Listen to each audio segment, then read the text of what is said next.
अस्सलाम वालेकुम स्टूडेंट्स, क्या हाल है। उम्मीद है खैरियत से होंगे। आज मैं क्लास 11 के लिए लेकर आया हूँ इंपॉर्टेंट 3 लॉन्ग क्वेश्चंस जो हम बुक से निशान लगाएंगे। अपनी बुक निकाल लीजिए और उसके अंदर देख लीजिए कितने क्वेश्चंस आपको आते हैं, कितने आपने और करने हैं और क्या कुछ रहेगा। इसमें अहम कुछ डिस्कशन भी रहेगी, साथ साथ इंशाल्लाह आपको गाइड भी कर दूंगा।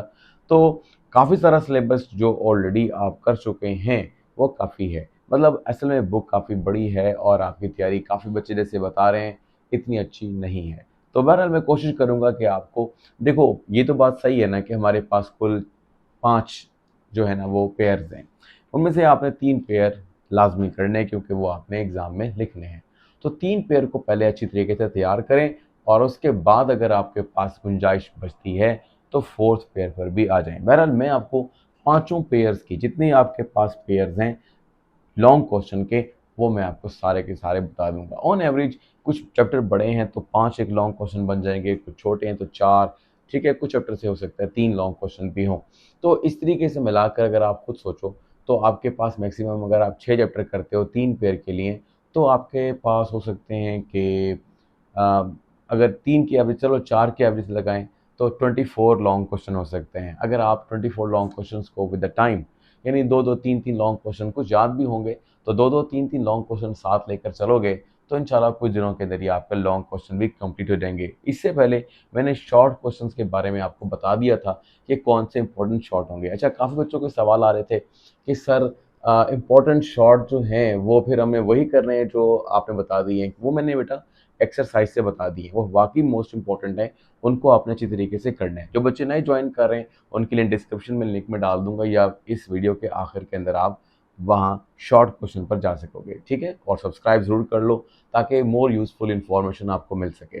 तो बात यहाँ पर यह है कि शॉर्ट क्वेश्चंस आपके पास जो एक्सरसाइज के हैं वो तो आपने कर लेने ही हैं, लेकिन जो मैंने साथ साथ बताया है कि क्विक चेक्स, और वो क्विक चेक जिनकी स्टेटमेंट छोटी है या वो एक प्रॉपर आंसर बन रहे हैं, यानी तफसील नहीं पूछी लेकिन कुछ सवाल पूछे हुए हैं उसके अंदर से, तो वो आपने जो क्विक चेक्स हैं वो भी आपने ज़रूर करने हैं। और बुक के दरमियान में जो हाईलाइटेड या बोल्ड वर्ड्स होते हैं और उनकी प्रॉपर डेफिनेशन मौजूद है तो वो भी आपने करने हैं, ठीक है। तो मैंने सोचा आपको उसका जवाब दे दूं क्योंकि काफ़ी बच्चे शॉर्ट क्वेश्चन के बारे में पूछ रहे थे। अब आते हैं, अपनी पेंसिल निकाल लीजिए, बुक पर पेंसिल से लिखा करें, पेन से कम लिखा करें, ठीक है। तो हमारे पास बेटा जो लॉन्ग क्वेश्चन के चैप्टर हैं वो 2 और 5 एक पेयर है, यानी 2 ये हो गए, 3 और 7 एक पेयर है, 8 और 9 एक पेयर है, और फिर इसके साथ साथ 11 के साथ 14 और 12 के साथ 13 लॉन्ग पेयर्स हैं, ठीक है। मतलब लॉन्ग के ये 5 पेयर यानी 10 चैप्टर्स हैं। इन 10 चैप्टर में से कौन कौन से इंपॉर्टेंट रहेंगे क्वेश्चन वो मैं आपको निशान लगवा देता हूँ। तो बेटा सबसे पहले आप चैप्टर नंबर 2 निकाल लो। चैप्टर नंबर 2 एटॉमिक स्ट्रक्चर के बारे में है। तो एटॉमिक स्ट्रक्चर जो है उसमें से जो अहम तरीन सवाल रहेगा वो कुछ इस तरह है। ये क्वेश्चन है ionization energy and energy levels. इनमें से कोई ना कोई सवाल आपके साथ ज़रूर बनेगा, अगर लॉन्ग ना बना तो शॉर्ट ज़रूर बनेगा, इसलिए इसको आपने अच्छे तरीके से करना है। तो ये आपके पास यहाँ का पहला लॉन्ग क्वेश्चन हो गया। फिर आगे चलें, उसके बाद आप आ जाएँ क्वांटम नंबर पर। क्वांटम नंबर हमारे पास 4 हैं, जैसे प्रिंसिपल क्वांटम नंबर, ठीक है ना, एजीमुथल, मैग्नेटिक और स्पिन। ज़रूरी नहीं है कि चारों के चारों आएँ, इनमें से 2 पूछे जा सकते हैं, लेकिन कौन से 2 पूछे जाएंगे ज़ाहिर सी बात है वो आपको नहीं पता। तो इसलिए आपको क्वांटम नंबर सारे याद कर लेने चाहिए, लेकिन मेरे लिए जो हॉट फेवरेट रहेगा, मतलब जो ज़्यादा आने के चांस हैं, वो मैग्नेटिक क्वांटम नंबर है। पिछली बुक में स्पिन क्वांटम नंबर 7 आया करता था इसके, तो स्पिन क्वांटम नंबर भी आप 7 जोड़ सकते हो। इस तरह से एक थोड़ा सा बड़ा और थोड़ा छोटा पोर्शन मिलाकर एक अच्छा लॉन्ग बनाया जा सकता है। इसके बाद आप आ जाएँ नेक्स्ट क्वेश्चन पर। The next question is electronic configuration. तो इलेक्ट्रॉनिक कॉन्फ़िगरेशन से शॉर्ट भी आ सकता है, लॉन्ग भी आ सकता है। फिलहाल आपने इसमें बताना है शेल के बारे में, सब शेल के बारे में, और इसमें जो सवाल है वो कुछ यूँ है, ये नहीं कहा जाएगा कि भई इलेक्ट्रॉनिक कॉन्फ़िगरेशन लिखो। इलेक्ट्रॉनिक कॉन्फ़िगरेशन करने के 3 प्रिंसिपल या रूल्स हैं, उनके बारे में बात होगी। तो सबसे पहले आप बात कर दो कि कॉन्फ़िगरेशन क्या होती है, इसकी डेफिनेशन हो गई। 7 इलेक्ट्रॉन्स के बारे में थोड़ा बहुत बता दो, शेल होते हैं और सब शेल एसपीडीएफ होते हैं। फिर उसके बाद आप बेसिकली अपने मेजर क्वेश्चन की तरफ आओगे। तो जो क्वेश्चन है आपके पास वो ये है, हाफ बाउ प्रिंसिपल, ये आपके पास आ सकता है और उसकी एप्लीकेशन, मतलब इसका इस्तेमाल कैसे करना है। नंबर 2 पॉलीज एक्सक्लूजन प्रिंसिपल, और नंबर 3 जो आपके पास है हंड्स रूल कुछ भी कह लें। तो बात यह है कि ये रूल में से कोई से 2 रूल या 1 रूल आ जाएगा और वो एज अ लॉन्ग बनेगा। तो ये थे जी आपके पास इस चैप्टर से अभी तक के लॉन्ग क्वेश्चंस। फिर बाकी तो सारा कटा हुआ है स्मार्ट सिलेबस में है, तो इसलिए जो स्मार्ट सिलेबस जब हो गया है तो बाकी जो बच गया वो काफ़ी अहम है, इसलिए उन पर आपने मोहतात होकर काम करना है। फिर उसके बाद आ जाएँ आप, शॉर्ट क्वेश्चन के बारे में बात हो गई थी, अब आ जाएँ चैप्टर नंबर 3 पर। चैप्टर नंबर 3 में जो लॉन्ग क्वेश्चन है आपके पास वो कुछ यूँ है कि साथ साथ खोलते जाएं, ठीक है ना। पेज नंबर मैं आपको बता दूंगा, क्योंकि अगर आपको पेज नंबर वैसे नज़र आ रहा होगा, उम्मीद है, नहीं आ रहा तो मैं आपको बता दूंगा बेटा। अच्छा जी, इसमें अब आ जाएं नेक्स्ट में, तकरीबन सारा ही कटा हुआ नज़र आ रहा है हमें। हाँ जी, 51 पेज है। 51 पेज के ऊपर है valence bond theory, VBT. Important question रहेगा। वीबीटी क्या है, वीबीटी के पास्टुलेट्स, वीबीटी के accordingly formation of the sigma and pi bond, इस तरह से ओवरलैपिंग कितनी टाइप की है, तो यहाँ तक ये क्वेश्चन बनता है। कुछ क्वेश्चन शॉर्ट भी कर सकते हैं अगर काफ़ी लॉन्ग लग रहा हो, कम से कम 2 साइड्स, पेज की 2 साइड्स या 2.5 साइड्स, यानी अगर आपकी राइटिंग मुनासिब है, आप एक लाइन पर 5 से 7 वर्ड लिखते हो इंग्लिश के, तो आपके पास एक साइड पेज की, दूसरी साइड यानी एक साइड, दूसरी साइड और तीसरी साइड या उसका हाफ, तो यहाँ तक भी क्वेश्चन हो जाएगा, तो आपका एक लॉन्ग क्वेश्चन बन जाएगा। ठीक है, बाकी आपकी स्ट्रेंथ पर है कि आप कितना हद तक तैयारी कर चुके हैं, जितना आपको आता है विद इन टाइम, यानी 10 to 12 मिनट्स में जितना मैक्सिमम लिख सकते हो लिखो एक लॉन्ग क्वेश्चन के लिए। अच्छा, फिर उसके बाद आप आ जाते हैं नेक्स्ट पर।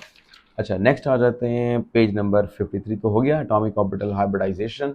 अब इससे पहले मैंने बताया वीबीटी आपको, वीबीटी के बाद जब हाइब्रिडाइजेशन आएगी तो ये भी कुछ इस टाइप से है कि एसपी हाइब्रिडाइजेशन है, sp2 हाइब्रिडाइजेशन है, sp3 हाइब्रिडाइजेशन है, तो इनमें से कोई सी दो या एक पूछी जा सकती है और अपने से डायग्राम के समेत बनाना है।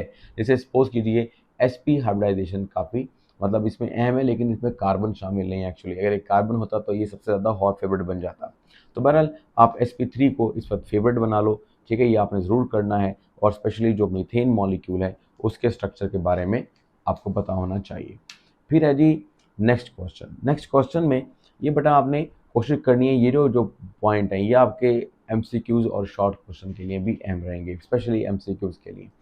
अच्छा चलें, फिलहाल बात आज एमसीक्यू की नहीं है, एमसीक्यू आपने पहले एक्सरसाइज के ही करने हैं और फिर उसके बाद बोल्ड वर्ड्स, इंपॉर्टेंट वर्ड्स, ठीक है, को लेके चलना है। अच्छा जी, इसके अंदर मैंने इसमें क्या किया है, जो था ना valence shell electron pair repulsion theory, इस थ्योरी के जो बारे में एक्चुअली ये लंबी थ्योरी है, इसको मैंने इसलिए ज़रा कम रखा है अपने नज़र के अंदर कि इससे शॉर्ट क्वेश्चन ज़्यादा अच्छे बन सकते हैं। जैसे कि हमारी एक्सरसाइज में भी है कि आपको दे दी जाएंगे, सपोज कीजिए कुछ एग्जांपल्स, और कहा जाएगा कि इनकी डायग्राम बनाओ according to the valence shell electron pair repulsion theory. तो वो शॉर्ट के एतबार से जब ज़्यादा अहम सवाल बनेंगे तो फिर इसमें से लॉन्ग नहीं आएगा। ठीक है, अगर कोई बच्चा कहता है सर मैं इसे लॉन्ग कर रहा हूँ तो फिर कैसे करूँ, तो इसमें बेटा सबसे पहले तो आपको जो पास देखो देखो पहले थ्योरी का नाम आना चाहिए, इसे किसने दी है उसके बारे में थोड़ी सी मालूमात, और फिर इसके पास्टुलेट आपने ज़रूर लिखने हैं। और पास्टुलेट लिखने के बाद अगर आप ये टेबल बना सकते हो टेबल बना दो, काफ़ी काम ही ख़त्म हो जाएगा। टेबल नहीं बना सकते तो चूँकि इसके अंदर लिखा हुआ है वही कुछ आपको दोबारा बताना है। AB2 type, AB3 type, AB3 type, AB4 type, यानी इस तरीके से आपको ये टाइप देनी पड़ेगी और हर टाइप के चंद एक एग्जांपल देनी पड़ेगी, क्योंकि थोड़ा काफ़ी लेंथी थ्योरी है यहाँ पर, इसलिए ये फिर एक ज़्यादा ही लेंथी हो जाती है। दैट्स वाई पूरी थ्योरी आने के चांस नहीं है। हाँ, इसके कुछ पार्ट्स टूट कर एज अ शॉर्ट क्वेश्चन बन जाएंगे, मतलब मेरे पर्सपेक्टिव में ऐसा है। अच्छा, फिर उसके बाद आप आगे चलो, एक और लॉन्ग क्वेश्चन है, मैं मोस्ट इंपॉर्टेंट लॉन्ग क्वेश्चन का जिक्र कर रहा हूँ, मॉलिक्यूलर ऑर्बिटल थ्योरी। तो इसके अंदर थ्योरी पूरी नहीं लिखनी, ये चंद एक पॉइंट्स दिए गए हैं, इनको आप कर लो। और फिर उसके बाद बेटा जो इसमें अहम तरीन हिस्सा है वो यही है कि नाइट्रोजन की डायग्राम बनाओ according to the molecular orbital theory, oxygen की डायग्राम बनाओ according to the molecular orbital theory, और पैरामैग्नेटिक कैरेक्टर को शो करो। तो ये सबसे ज़्यादा हॉट फेवरेट क्वेश्चन रहेंगे इस पूरे चैप्टर के। चैप्टर से एक लॉन्ग क्वेश्चन आना है, जो मैं समझ रहा हूँ वो आपके पास ये जो क्वेश्चन है ये आपके पास मोस्ट इंपॉर्टेंट क्वेश्चन है दोनों, ठीक है, इसलिए इनको अच्छी तरह से बनाना है, बनाना ज़रूर है, इसमें बनाने का ही किरदार है बेटा। एक डायग्राम ये बनानी है आपने, अगर आ जाए नाइट्रोजन, यानी अगर आ जाए नाइट्रोजन, अगर आ जाए ऑक्सीजन, तो फिर बेटा आपको ये डायग्राम बनानी है, ये बहुत ही अहम रहेगी। अब आ जाए चैप्टर नंबर 5 पर। चैप्टर नंबर 5 पर आएंगे तो आपके पास जो क्वेश्चन है मोस्ट इंपॉर्टेंट वो कुछ इस तरीके से हैं। इंटरमोलेकुलर फोर्स, ठीक है, आ सकती है, ये एक ईजी क्वेश्चन है। कुछ क्वेश्चन ईजी होते हैं, कुछ डिफिकल्ट होते हैं। ईजी क्वेश्चन में ये आएगा। अगर इस चैप्टर से देखो यूँ होता है, फॉर एग्जाम्पल 2 पार्ट्स हैं, इनमें से एक ईजी और दूसरा डिफिकल्ट। अगर इस चैप्टर से वो डिफिकल्ट बना रहे हैं शायद ये क्वेश्चन ना दें, इस चैप्टर से वो ईजी बना रहे हैं तो ये क्वेश्चन आने के चांस बन जाएंगे। अच्छा जी, फिर उसके बाद आगे चलो, हाइड्रोजन बॉन्डिंग मोस्ट इंपॉर्टेंट, ठीक है, यानी इंपॉर्टेंट पार्ट्स में से भी सबसे इंपॉर्टेंट है। इसमें से एमसीक्यू भी बन सकते हैं, शॉर्ट भी बनेंगे और लॉन्ग भी इंशाल्लाह आ जाएगा। तो लॉन्ग कैसे आएगा, तो इसमें तो सबसे पहले तो उसकी बेसिक जो है ना वो डेफिनेशन है और उसकी एक्सप्लेनेशन है, और उसके बाद आगे चलते हैं तो structure and low density of ice, जैसे कि ये आपके पास कुछ क्या है, influence of hydrogen bonding in properties of water, ये अलग से एक लॉन्ग बन सकता है। भाई वाटर के बारे में बताओ, व्हाट इज हाइड्रोजन बॉन्डिंग, और हाइड्रोजन बॉन्डिंग इन वाटर बताओ, तो फिर आपको वाटर के हिसाब से चलना पड़ेगा। अच्छा, फिर इसके बाद आगे चलते हैं, भाई पूछ सकता है वो सरफेस टेंशन एंड विस्कोसिटी का हाइड्रोजन बॉन्डिंग से क्या ताल्लुक है, तो ये आपके पास 4 पॉइंट है, ये 1 2 3, ठीक है ना, 4, ये 4 पॉइंट है। इनमें से हो सकता है कुछ पूछ लिए जाएं, हो सकता है सारे पूछे जाएं। अगर सारे पूछे जाएं और आपको सारे सारे के सारे याद ना हो, कंप्लीटली याद ना हो, तो बेटा डायग्राम पे फोकस करेंगे, ठीक है, ग्राफ पे फोकस करेंगे, हेडिंग जरूर डालेंगे सारे की सारी। हाँ, जो थ्योरी का पोर्शन है वो थोड़ा सा आप कम कर सकते हो। इसके बाद आगे चलो, इसके बाद आगे चलते हैं जी, नेक्स्ट क्वेश्चन आपके पास बनेगा लॉन्ग, वो है जी ये बॉइलिंग पॉइंट, ठीक है। तो बॉइलिंग पॉइंट को आपने ध्यान में रखना है, बॉइलिंग पॉइंट और एक्सटर्नल प्रेशर का बॉइलिंग पॉइंट पर क्या असर होता है। ये शॉर्ट में भी आते हैं, लॉन्ग में भी क्वेश्चन आ जाते हैं, यानी कि 2 क्वेश्चन हो गए, what is boiling point, define boiling point, boiling point दें, थोड़ी सी एक्सप्लेनेशन करें और फिर फैक्टर्स लिख दें जो बॉइलिंग पॉइंट पर असरअंदाज हो रहे हैं। सम टाइम ये अलग से भी क्वेश्चन बन सकता है, तो उसी का पार्ट, तो सिर्फ वो फैक्टर पता कर ले तो आपने फैक्टर्स पर बात करनी है। फिर आ जाएं नेक्स्ट क्वेश्चन पर, जो नेक्स्ट क्वेश्चन आपके पास बनेगा वो ऑल मो है जी, ये सवाल काफ़ी फेवरेट रहेगा, ठीक है। तो फेवरेट क्वेश्चन में क्या होगा, the properties of crystalline solid. अब ये आपके पास ज़्यादा सारी हैं, यानी 4 यहाँ पर हैं, 5 6, 5 ये हो गया, और फिर उसके बाद ये है properties of crystalline, properties of crystalline solid, और ये है जी प्रॉपर्टीज ऑफ अमॉर्फस सॉलिड। ये ज़रा दिमाग में रखिएगा, क्रिस्टलाइन सॉलिड ज़्यादा अहम है, ठीक है, अमॉर्फस सॉलिड इतना ज़्यादा अहम नहीं है। हाँ, अगर आप चाहते हैं, अगर सवाल आ जाता है सिर्फ टाइप ऑफ सॉलिड के हिसाब से, फिर बेटा आपको इसको भी चेक करना है और आपको इसको भी, यानी दोनों को ही लिखना पड़ेगा। हाँ, बेशक मुख्तसर करके लिख दें, कोई मसला नहीं है। एक सवाल अच्छा याद कर लें क्रिस्टलाइन सॉलिड का, और एमॉर्फस को थोड़ा सा है ही 3-4 बातें वैसे थोड़ी सी याद कर लेंगे, इसको एज अ शॉर्ट जरूर कीजिएगा। एमॉर्फस सॉलिड शॉर्ट क्वेश्चन के लिए अच्छा सवाल है।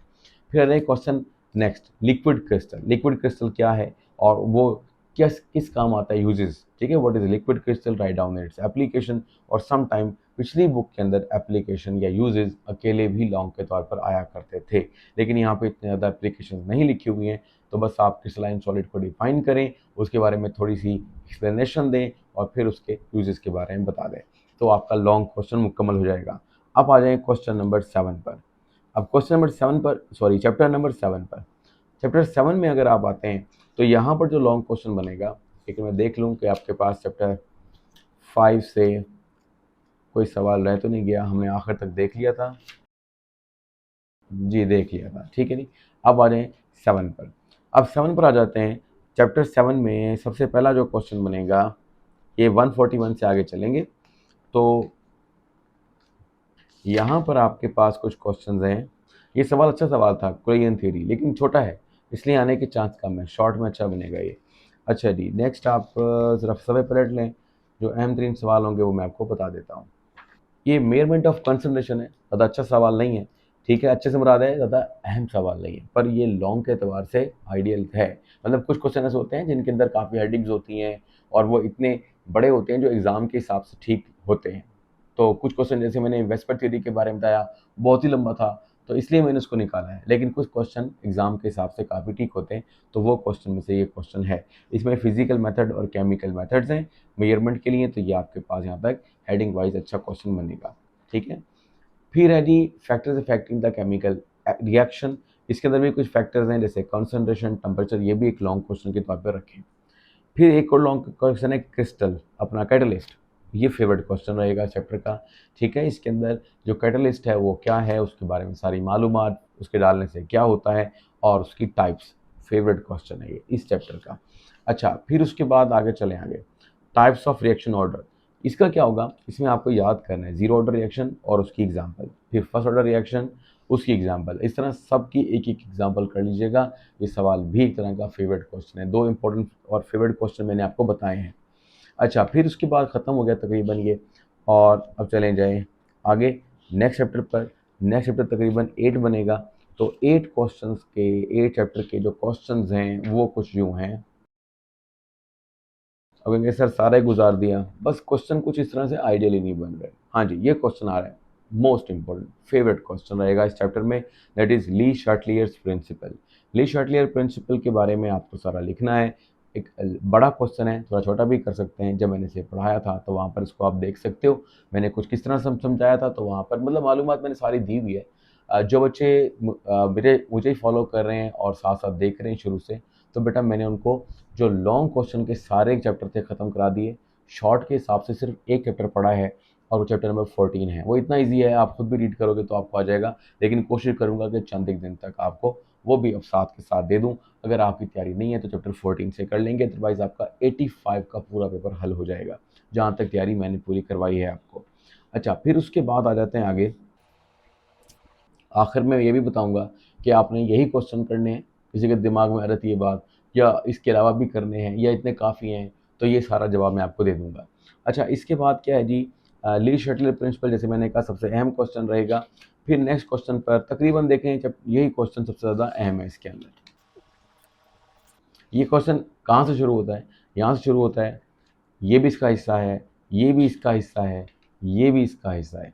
तो ये जो चीज़ है ना, ये चैप्टर का काफ़ी बड़ा हिस्सा बन जाता है। तो हो सकता है इनमें से कोई 2 पॉइंट आ जाएँ, ठीक है? अगर सारे पॉइंट ली शर्टले प्रिंसिपल और उसकी एप्लीकेशन के बारे में या उसके पॉइंट्स के बारे में सब बात पूछी जाए, तो बेटा एग्ज़ाम्पल ज़रा कम-कम दे देना, लेकिन हेडिंग पूरी लगानी है। अच्छा, ख़त्म हो गया। अब आ जाएँ नेक्स्ट क्वेश्चन, चैप्टर नंबर 9 पर। चैप्टर नंबर 9 पर जब आएँगे, तो आपके पास जो अहम सवाल हैं वो कुछ इस तरह से हैं। नंबर 6 कॉमन एंड इफेक्ट, अच्छा क्वेश्चन है, इंपॉर्टेंट क्वेश्चन है, ठीक है, फेवरेट क्वेश्चन में से है। क्या चीज़? कॉमन एंड इफेक्ट, ये इजी क्वेश्चन में से भी है। और फिर उसके बाद buffer, it is a hot favourite question, इसके आने के चांस उससे भी ज़्यादा हैं, सबसे ज़्यादा चांस इस चैप्टर में इसी के ही हैं। तो बफर सॉल्यूशन क्या है, वो कैसे बनता है, वो कैसे काम करता है, ये अलग अलग किस्म के हिस्से हैं। जैसे सपोज कीजिए calculation of pH of buffer, buffer की पीएच कैसे कैलकुलेट करते हैं, ये अलग से क्वेश्चन है। और अगर वो पूछ लेता है दो चीज़ें इकट्ठी, कैलकुलेट भी करो और क्या कहते हैं इसके बारे में बताओ कि ये फॉर्मेशन कैसे होती है एसिडिक बेसिक बफर की, तो ऐसे ही पूछा भी जा सकता है। तो बहरहाल यहाँ से शुरू होता है ये क्वेश्चन, यहाँ पे ख़त्म होता है, क्वेश्चन बड़ा अच्छा रहेगा। फिर सॉल्युबिलिटी प्रोडक्ट, ये भी आपके पास क्या है, एक लॉन्ग क्वेश्चन है, हॉट फेवरेट नहीं है but as a long question है ये। फिर उसके बाद क्योंकि देखो बेटा, ये मैं बताऊंगा आपको कि चैप्टर में से इतने लॉन्ग क्वेश्चन करने हैं या जितने मैंने बताए उतने ही काफ़ी हैं या कुछ बढ़ाने भी हैं, वो सवाल के जवाब मैं आपको दूंगा ना, फिर आपको समझ में आएगी बात की सर कि मैं आपको किस तरह से समझा रहा हूँ कि आपने कितने कितने क्वेश्चन कर लिए हैं, करने हैं या बस इतने ही करने हैं। अब आ जाएँ चैप्टर नंबर नेक्स्ट 11 का है लॉन्ग क्वेश्चन, तो 11 पर आ जाएँ। 11 के अंदर जो आपने करना है वो कुछ यूँ है बेटा कि ये जो आपके पास एक क्वेश्चन है, लॉन्ग क्वेश्चन बन सकता है, physical properties of alkane and alkene. मतलब ये शॉर्ट, ये एक इम्पोर्टेंट तो नहीं कहेंगे, मतलब इसे कहेंगे ये इजी क्वेश्चन का हिस्सा है। हो सकता है कि वो आपसे एक नहीं दो प्रॉपर्टीज पूछ ले, तो फिर आपको दोनों प्रॉपर्टीज का आंसर देना पड़ेगा। तो इससे आगे चलें, ये जी आपके पास फ्री रेडिकल सब्स्टिट्यूशन रिएक्शन, ये एक अच्छा क्वेश्चन है, ये एक फेवरेट क्वेश्चन है, ठीक है, तो ये आपने ज़रूर करना है, इसके पेज नंबर 245 है। अच्छा, फिर उसके बाद आगे चलेंगे नोमेनक्लेचर ऑफ, अच्छा नोमेनक्लेचर से याद आया कि आपके पास पीछे भी एक नोमेनक्लेचर होगा अल्केन्स का, तो ये आपके पास आता है नोमेनक्लेचर ऑफ अल्केन्स। पिछली बुक्स में वैसे तो ये एक अच्छा क्वेश्चन नहीं होता, लेकिन अल्केन वो वाहिद नोमेनक्लेचर था, क्योंकि नोमेनक्लेचर की बिना पर आप नेम देना सीखते हो, तो नेम तो आते हैं कि भाई आपको एग्जांपल दे दी जाए, कोई कंपाउंड दे दिया जाए और कहा जाए कि आप मालूम करो या बताओ उसका नेम, मतलब स्ट्रक्चर से नेम या नेम से स्ट्रक्चर, ये आयोपिक नोमेनक्लेचर की एप्लीकेशन है, लेकिन एज सच नोमेनक्लेचर कम आता है। लेकिन अल्केन वो एक वाहिद नोमेनक्लेचर है जिसके रूल्स आ जाते हैं, इसलिए इसको मैंने लॉन्ग क्वेश्चन के तौर पर ज़रूर रखा है। अच्छा, फिर उसके बाद आपको बता दिया कि फिजिकल प्रॉपर्टीज दो के मिलाकर अल्केन और अल्कीन की भी एक सिंपल शॉर्ट अपना शॉर्ट छोटा लॉन्ग क्वेश्चन बनाया जा सकता है, ठीक है, पर इतने फेवरेट वो नहीं है। हाँ, ये फेवरेट मैंने बताया, फ्री रेडिकल मैकेनिज्म एक फेवरेट क्वेश्चन रहेगा। फिर है जी प्रिपरेशन ऑफ अल्कीन। अल्कीन की प्रिपरेशन में डी हाइड्रेशन ऑफ अल्कोहल है, D hydrohalogenation of alkyl halide है, ठीक है। तो ये दो सवाल अलग से, यानी क्योंकि ये एक तरह के ऑर्गेनिक केमिस्ट्री के इक्वेशंस हैं, समझ लें प्रिपरेशंस हैं, कुछ इसके अंदर ख़ास बातें हैं, तो इस तरह के क्वेश्चन बनाए जाते हैं जो छोटे होते हैं, लेकिन गलती अगर हुई तो नंबर काफ़ी कट जाते हैं, और अगर आपने इसे अच्छी तरह तैयार करके लिख दिया तो फिर नंबर कोई नहीं काटेगा। 10 5 यानी 10 मिनट होते हैं आम लॉन्ग क्वेश्चन के लिए, 10 से 12 मिनट आम लॉन्ग क्वेश्चन के लिए, और ऑर्गेनिक तो 4 मिनट के अंदर ही मुकम्मल हो जाता है। तो इसलिए ये सवाल मतलब ईजी भी हैं, अगर आपको आसान लगते हैं आपसे हो जाते हैं, और अगर आपको डिफ़िकल्ट लगती है ऑर्गेनिक तो फिर नंबर कट भी जाते हैं। अच्छा जी, फिर उसके बाद नेक्स्ट में चलो। इसके बाद आपके पास एक और क्वेश्चन आ रहा है, carbocation stability and inductive effect of alkyl group. ये एक ऐसा क्वेश्चन है जो पिछले चैप्टर्स में या पिछली बुक्स के चैप्टर्स में नहीं था, ये इस दफ़ा इस बुक में ही आया है। तो इसके बारे में पेपर सेटर असल में वही होते हैं, पेपर सेटर चेंज नहीं हो गए हैं। पेपर सेट करने पर वो ये देखेंगे, ये जो क्वेश्चन है ये बीएससी का या एमएससी का मतलब बीएस पर ज़्यादा अहम सवाल माना जाता है। एफएससी का इतना अच्छा सवाल नहीं था ये, बट चूंकि ये फर्स्ट टाइम आया है इसलिए मैं समझ रहा हूँ कि अगर सेट बैक किया, कुछ नया करने की कोशिश की गई तो ये question as a long question आएगा, ठीक है। तो इसलिए इसको आपने करना है। फिर उसके बाद आता है इलेक्ट्रोफिलिक एडिशन रिएक्शन, इसके कुछ एग्जांपल्स हैं, तो वो क्या है, जैसे कि हेलोजिनेशन मोस्ट इंपॉर्टेंट है, इसके आने के चांस सबसे ज़्यादा है, ठीक है। उसके बाद डी हाइड्रोहेलो, अच्छा छोटी छोटी सी चीज़ें भी आ सकती हैं भाई, डी हाइड्रोहेलोजिनेशन को मिला दिया जाए मिसाल के तौर पर एडिशन ऑफ सिमेट्रिकल अल्कीन से, तो बनाया जा सकता है। इसलिए मैं आपसे कह रहा हूँ ये क्वेश्चन आप सारा करें, लेकिन हाँ मैं समझता हूँ कि हेलोजिनेशन इसके अंदर परफेक्ट लॉन्ग क्वेश्चन है, वो ज़रूर आएगा, ठीक है।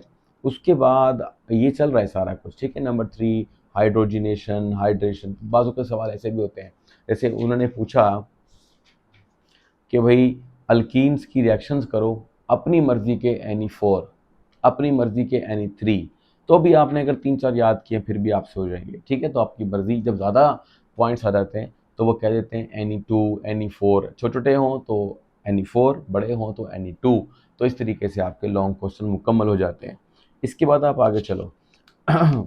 गला ज़रा ख़राब है आज, कोशिश कर रहे हैं बोलने की, लेकिन ये कि चलें इंशाल्लाह आपका काम तो निकल जाएगा। अच्छा, इसके बाद आता है ये क्वेश्चन पॉलीमराइजेशन। एक तो मैंने शुरू में कहा था आपको हेलोजिनेशन, ठीक है। अब मैं कह रहा हूँ साथ साथ polymerization, these are the most two important headings, ठीक है, you must prepare for it. अच्छा, नेक्स्ट क्या कहता है, ख़त्म हो गया होगा तकरीबन जी। अब आ जाए चैप्टर नंबर 12 पर। जब चैप्टर 12 पर आएंगे तो इसके अंदर से जो लॉन्ग इंपॉर्टेंट बनेगा वो बनेगा अमोनिया से रिलेटेड क्वेश्चन, अमोनिया क्या है और स्पेशली इसकी बेसिसिटी ऑफ अमोनिया क्या है। तो ये एक अच्छा सा स्ट्रक्चर्ड है, यानी स्ट्रक्चर्ड क्वेश्चन है। इसमें से जो हेडिंग बनी है बेटा ये आप ज़रूर कर लोगे, ठीक है, ये ज़रूरी है। अब आप आ जाएँ ऑक्साइड्स। अच्छा, ये एमसीक्यूज़ के लिए इंपॉर्टेंट रहेंगे कि इसके अंदर नाइट्रोजन की ऑक्सीडेशन स्टेट क्या है वगैरह वगैरह। अच्छा, ये एक लॉन्ग क्वेश्चन है, role of nitrogen oxide and nitrogen dioxide in smog, कि स्मोक का ताल्लुक पिछले अरसे में बहुत ज़्यादा रहा है हमारे पाकिस्तान के अंदर और काफ़ी इशू क्रिएट होता रहा है। तो इससे रिलेटेड ये स्मोक वाले क्वेश्चन, अब पहले तो एक छोटा सा क्वेश्चन था, अब काफ़ी अच्छे क्वेश्चन और स्पेशली शॉर्ट क्वेश्चन भी मैंने कहा था इसमें से बन रहा है, तो लॉन्ग क्वेश्चन भी इसमें से बन सकता है। अच्छा, इसके बाद आप आ जाए नेक्स्ट क्वेश्चन में, ये फर्स्ट टाइम आया है, कैटालिटिक कन्वर्टर शॉर्ट क्वेश्चन के तौर पर आ जाएगा, ठीक है, बाकी लॉन्ग नहीं है ये। और नाइट्रिफिकेशन एंड डीनाइट्रिफिकेशन में डिफरेंस क्या है, कंपेयर यानी कंपेयर करो, the compare nitrification and denitrification, so the comparison is important and 4 number का इजीली बन सकता है। अच्छा, फिर है जी stability of oxidation state of sulphur, sulphur की स्टेबिलिटी के बारे में बताओ, तो ये 1 2 3 4 ये आपके पास कुछ पॉइंट्स हैं और ख़त्म हो गया। फिर नेक्स्ट क्वेश्चन है रिएक्शन ऑफ सल्फर, इसमें यूँ नहीं कहेगा write down the reaction of sulphur, ऐसे सवाल नहीं आएगा। क्वेश्चन आता है कि स्पेसिफिकली सपोज कीजिए write down the reaction of sulphur with oxygen, ठीक है, मरकरी या मेटल्स एंड पोटेशियम साइनाइड, तो इस तरीके से वो खुद पूछ लेता है। बट ये है कि इसमें ज़्यादा क्वेश्चन है नहीं, 1 2 3 4 पॉइंट्स हैं, तो हो सकता है वो कह सकता है कि 4 रिएक्शन लिखो सल्फर के, तो आपने 4 1 2 3 करके नहीं गिनने, 4 टाइप्स में लिखने हैं। तो ये आप ये कर सकते हो कि 1 2 3 में से कोई एक कर लो तो भी काम चल जाएगा। अच्छा, फिर उसके बाद नेक्स्ट क्वेश्चन है जी,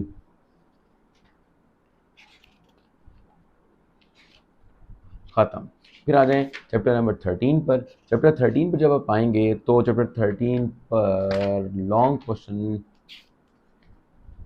ये है जी, relative reactivities of the halogens as oxidising agent, यानी कि हैलोजन ऑक्सीडाइजिंग एजेंट है तो उनका रिएक्शन करके बताओ कि वो वाकई में ऑक्सीडाइजिंग है।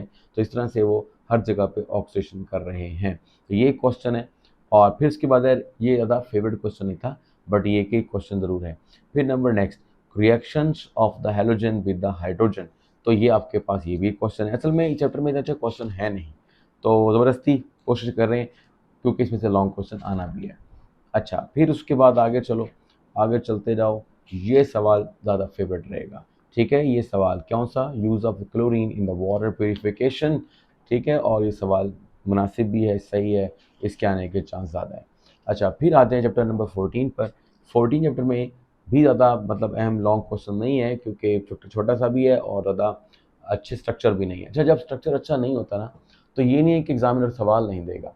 वो क्या करेगा, वो कुछ छोटे छोटे से 2 सवाल कर लेगा। वो एक ही सवाल के 2-3 पोर्शन बना देगा कि भाई इसको एक्सप्लेन करो और डिफाइन करो और एग्जांपल दो। इस तरह की बातें कर कर वो 2-3 छोटे-छोटे शॉर्ट क्वेश्चन को मिला देगा। तो चूँकि आप शॉर्ट क्वेश्चन याद कर चुके होंगे, तो आप भी शॉर्ट क्वेश्चन मिला के लिख दीजिएगा, आपका लॉन्ग क्वेश्चन बन जाएगा। लेयर्स ऑफ द एटमॉस्फेयर, ये बेटा एक अहम सवाल रहेगा। इसके अंदर ट्रोपोस्फेयर, स्ट्रेटोस्फेयर, मेसोस्फेयर, थर्मोस्फेयर, ये अहम है। तो ये पेज नंबर बनता है तकरीबन 298, ठीक है। फिर उसके बाद नेक्स्ट पे आ जाओ। नेक्स्ट कहते हैं जी, ये जो ना इस तरह की चीज़ें ये एमसीक्यू बेस्ड होती हैं, तो इसलिए इसको एहतियात से कीजिएगा। सोर्स ऑफ एयर पोल्यूशन, अब सोर्सेज में ये सोर्सेज ऑफ एयर पोल्यूटेंट्स, ये सवाल अहम रहेगा। ऑक्साइड्स ऑफ कार्बन, कार्बन कहाँ से आ रहा है, नाइट्रोजन कहाँ से आ रहा है, सल्फर कहाँ से आ रहा है, वगैरह वगैरह। तो ये क्वेश्चन रहेगा यहाँ तक, ठीक है। इसमें ये वाला जो क्वेश्चन है ये शॉर्ट क्वेश्चन भी है, क्लोरोफ्लोरोकार्बन। अच्छा, फिर उसको ये ना किताब ने समय क्या किया है, 1 2 3 4, बल्कि यूँ कह लो ये खुद 1 पॉइंट है, यानी पार्ट 1 पार्ट है। फिर ये 14.4.2 2 3 4 5 6 7 8, ठीक है, 9 10 11, तो ये बहुत सारे सोर्सेज बन जाते हैं। आपने क्या करना है, आधे भी याद कर लें, 5, ठीक है, तो आपका काम हो जाएगा। जो 5 याद करने हैं कर लें, आपकी मर्ज़ी है। इसके अंदर पेन ज़रूर कीजिएगा क्योंकि आजकल जो है इसके बारे में काफ़ी बातें होती रहती हैं, जैसे वोलेटाइल ऑर्गेनिक कंपाउंड, इसके बारे में अच्छी तरह से आपने समझना है, ठीक है। तो ये भी ऑर्गेनिक पोल्यूटेंट्स, और ये क्लोरोफ्लोरोकार्बन तो इम्पोर्टेंट है ही, ठीक है। दरमियान में पेन वगैरह भी आ जाएंगे। वॉक्स, वॉक्स कहते हैं वोलेटाइल ऑर्गेनिक कंपाउंड्स को, ये रहा बॉक्स, ठीक है। तो ये सवाल इस तरह के बड़े अहम रहते हैं। अच्छा, इसके बाद आ रहा है आपके पास next question, that is impact of the human activity. ये सवाल ज़्यादा मेरे लिहाज से चैप्टर का आसान चैप्टर है, और इसमें से जब सवाल बनाएंगे तो कुछ आसान सवाल बनाएंगे, तो ये सवाल आसान भी है और इम्पोर्टेंट भी है। यानी इस एतबार से इम्पोर्टेंट है कि हमारे इन्वायरमेंट में ह्यूमन का किरदार जो है वो काफ़ी किस तरह का रहा है, अच्छा नहीं रहा, ठीक है, अच्छा नहीं रहा। हमने बहुत सारे जंगलात काट दिए हैं, फसलों को नुकसान दिया है, नेचुरल चीज़ों को ख़त्म किया है, वगैरह। तो इम्पैक्ट हमने जलाया बहुत है, बर्निंग वगैरह की है, तो ये क्वेश्चन आपके पास बन जाएगा, ख़त्म हो गया। और इफेक्ट ऑफ द पोल्यूटेंट्स, ये चाहो ना बेटा आप, तो जो हमारा इम्पैक्ट है वो तो अपने पूरा लिखना है। अगर चाहें तो छोटा मोटा इसमें से कुछ लिख सकते हैं, नहीं याद करना तो कोई मसला नहीं है। अच्छा, फिर आता है जी एसिड रेन, ये एक फेवरेट क्वेश्चन है, ये एक अच्छा क्वेश्चन है, ठीक है। ये क्वेश्चन आपने ज़रूर करना है, छोटा सा क्वेश्चन है पर अहम हिस्सा है, ठीक है। इसी तरह ग्रीन हाउस इफेक्ट भी इंपॉर्टेंट क्वेश्चन। देखें बेटा, समटाइम ऐसे भी आ जाता है, एसिड रेन और ग्रीन हाउस इफेक्ट के बारे में बताओ, तो मतलब ये आता कम है, 2-2 पार्ट कम बनाए जाते हैं, पर ये सवाल छोटा है लेकिन अहम ज़्यादा है। तो हो सकता है यही सवाल छोटा और अहम सवाल आपके पास आ जाए, इसलिए आपने एसिड रेन को हर सूरत में करना है। बाकी जो सवाल मैं छोड़ रहा हूँ, जहाँ पे देखो, जैसे मैं कह रहा हूँ रेड कलर की लाइंस लिखी हैं, डेफिनेशंस हैं, बोल्ड वर्ड्स हैं, हाइलाइटेड वर्ड्स हैं, उनको शॉर्ट के लिए आपने ज़रूर करना है बेटा, ठीक है। लो भाई, ये आपके पास सारा का सारा जो है ऑलमोस्ट हिस्सा मुकम्मल हो गया। अब सवाल ये आता है, यानी सवाल आपको ये आता है कि सर जो आपने क्वेश्चन बता दिए हैं कि बस यही कर लें, जैसे आप शॉर्ट में पूछ रहे थे, तो इसलिए मैं आपका आंसर यहीं साथ-साथ ही करके देता हूँ। वो ये है कि देखो बेटा, अगर आप 4 पेयर कर रहे हो, 3 पेयर तो लाज़मी है, चौथा पेयर एक्स्ट्रा कर रहे हो, तो जो क्वेश्चन मैंने बताए हैं, 4 का मतलब होगा 8 चैप्टर्स। तो आपने ए चैप्टर के सारे लॉन्ग जो मैंने बताए हैं, वो आपने कर लेने हैं। बात हो गई खत्म, यहीं बात खत्म हो गई, ठीक है? हाँ, अगर आप बहुत ज़्यादा लिमिटेड कर रहे हो, 2 पेयर कर रहे हो या 3 पेयर तैयार कर रहे हो, तो फिर चूँकि क्या करना है, काम वो थोड़ा हो जाएगा आपके पास। तो पहले जो मैंने आपको इम्पोर्टेंट बताए हैं, वो तो आपने करने ही हैं। फिर जो मैंने आपको नहीं बताए हैं, तो उनमें से आपने चंद एक मज़ीद कर लेने हैं, क्योंकि स्मार्ट सिलेबस तो कट में तो सारा काफ़ी हद तक ख़त्म हो गया, थोड़ा हिस्सा ही रह गया। तो जब आपने चैप्टर ही 4 करने हैं या आपने 6 चैप्टर करने हैं, तो आप कोशिश करें कि कुछ गैर अहम सवाल भी जो मैंने आपको नहीं बताए, वो भी करें। लेकिन वो तब करेंगे जब टाइम आपके पास बचेगा। अदरवाइज़ पहले आप मोस्ट इम्पोर्टेंट क्वेश्चन ही करेंगे और इंशाल्लाह अल्लाह ताला से दुआ है, इसी में से ही आपके लॉन्ग क्वेश्चन बन जाएँगे, आप परेशान ना होइएगा। ठीक है? तो और कोई क्वेश्चन हो तो ज़रूर राइट कीजिए कि देखिए बेटा, बच्चों का रिस्पॉन्स जैसे आता है ना, तो उसी एतबार से फिर हम आपको आगे कुछ ना कुछ बताते हैं। अगर आप पूछेंगे नहीं, रिस्पॉन्स नहीं होगा, फिर फ़ायदा नहीं बताने का। तो 2-4 बच्चे पूछते रहते हैं, तो उनको फिर हम कुछ कमेंट्स में बता देते हैं, या कुछ गैर अहम सवाल होते हैं तो बाज़ औक़ात नहीं बताया जाता। एनी हाउ उसके लिए सॉरी। तो बहरहाल सब्सक्राइब कर लें और साथ चलते रहें, इंशाल्लाह बहुत फ़ायदा होने वाला है। अब तक के लिए अल्लाह हाफ़िज़, मिलते हैं नेक्स्ट लेक्चर में।